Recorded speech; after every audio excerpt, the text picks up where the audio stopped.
Chapter 37. The two gentlemen left Rosings the next morning, and Mr. Collins, having been in waiting near the lodges to make them his parting obeisance, was able to bring home the pleasing intelligence of their appearing in very good health, and in as tolerable spirits as could be expected after the melancholy scene so lately gone through at Rosings. To Rosings he then hastened, to console Lady Catherine and her daughter, and on his return brought back, with great satisfaction, a message from her ladyship, importing that she felt herself so dull as to make her very desirous of having them all to dine with her. Elizabeth could not see Lady Catherine without recollecting that, had she chosen it, she might by this time have been presented to her as her future niece, nor could she think, without a smile, of what her ladyship's indignation would have been. What would she have said? How would she have behaved? Were questions with which she amused herself. Their first subject was the diminution of the Rosings party. "I assure you I feel it exceedingly," said Lady Catherine. "I believe no one feels the loss of friends so much as I do. But I am particularly attached to these young men, and know them to be so much attached to me. They were excessively sorry to go, but so they always are. The dear Colonel rallied his spirits tolerably till just at last, but Darcy seemed to feel it most acutely, more, I think, than last year. His attachments to Rosings certainly increases." Mr. Collins had a compliment and an allusion to throw in here, which were kindly smiled on by the daughter and mother. Lady Catherine observed, after dinner, that Miss Bennet seemed out of spirits, and immediately accounting for it by herself, by supposing that she did not like to go home again so soon, she added, "But if that is the case, you must write to your mother, and beg that you may stay a little longer. Mrs. Collins will be very glad of your company, I am sure." "I am much obliged to your ladyship for your kind invitation," replied Elizabeth, "but it is not in my power to accept it. I must be in town next Saturday." "Why, at that rate you will have been here only 6 weeks. I expected you to stay 2 months. I told Mrs. Collins so before you came. There can be no occasion of your going so soon. Mrs. Bennet could certainly spare you for another fortnight." "But my father cannot. He wrote last week to hurry my return." "Oh, your father of course may spare you, if your mother can. Daughters are never of much consequence to a father.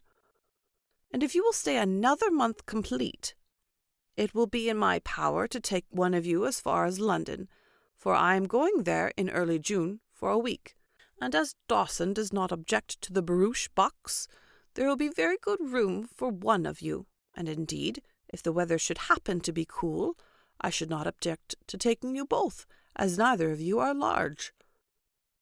"You are all kindness, madam, but I believe we must abide by our original plan."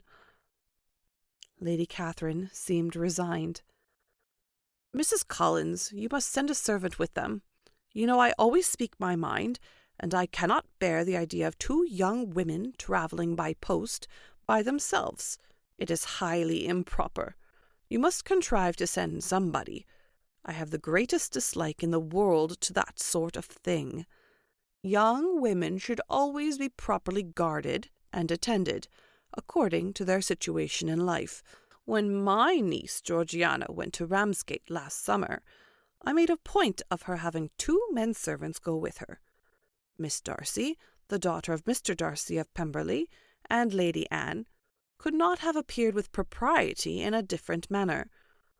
I am excessively attentive to all of those things. You must send John with the young ladies, Mrs. Collins.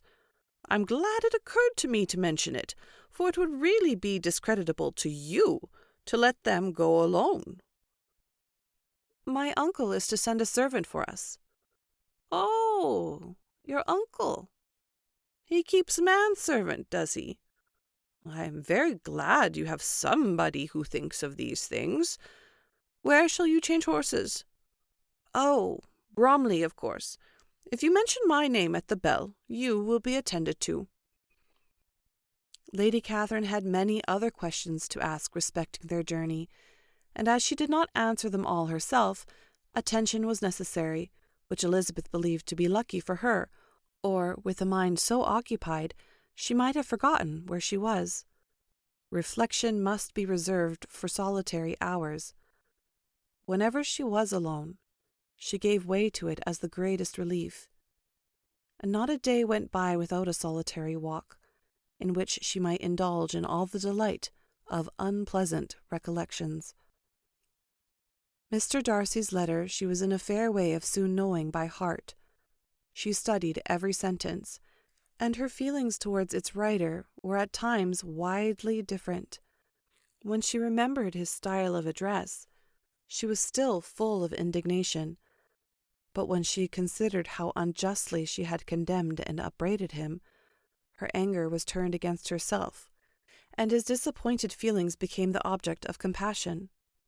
His attachment excited gratitude, his general character respect, but she could not approve him, nor could she for a moment repent her refusal, or feel the slightest inclination ever to see him again. In her own past behaviour there was a constant source of vexation and regret, and in the unhappy defects of her family a subject of yet heavier chagrin. They were hopeless of remedy. Her father, contented with laughing at them, would never exert himself to restrain the wild giddiness of his youngest daughters, and her mother, with manners so far from right herself, was entirely insensible of the evil. Elizabeth had frequently united with Jane in an endeavour to check the imprudence of Catherine and Lydia. But while they were supported by their mother's indulgence, what chance could there be of improvement?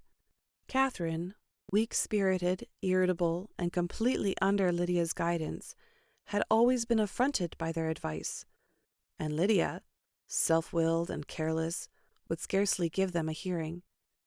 They were ignorant, idle, and vain. While there was an officer in Meryton, they would flirt with him, and while Meryton was within a walk of Longbourn, they would be going there forever.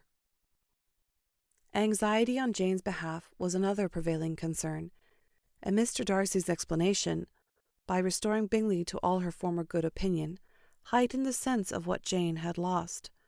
His affection was proved to have been sincere, and his conduct cleared of all blame, unless any could attach to the implicitness of his confidence in his friend. How grievous then was the thought that, of a situation so desirable in every respect, so replete with advantage, so promising for happiness, Jane had been deprived by the folly and indecorum of her own family.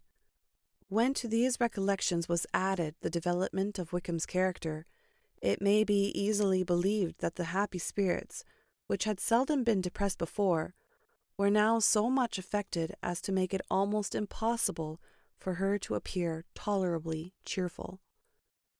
Their engagements at Rosings were as frequent during the last week of her stay as they had been at first. The very last evening was spent there, and her ladyship again inquired minutely into the particulars of their journey, gave them directions as to the best method of packing, and was so urgent on the necessity of placing gowns in only the right way, that Maria thought herself obliged, on her return, to undo all the work of the morning and pack her trunk afresh. When they parted, Lady Catherine, with great condescension, wished them a good journey, and invited them to Hunsford again next year, and Miss de Bourgh exerted herself so far as to curtsy and hold out her hand to both.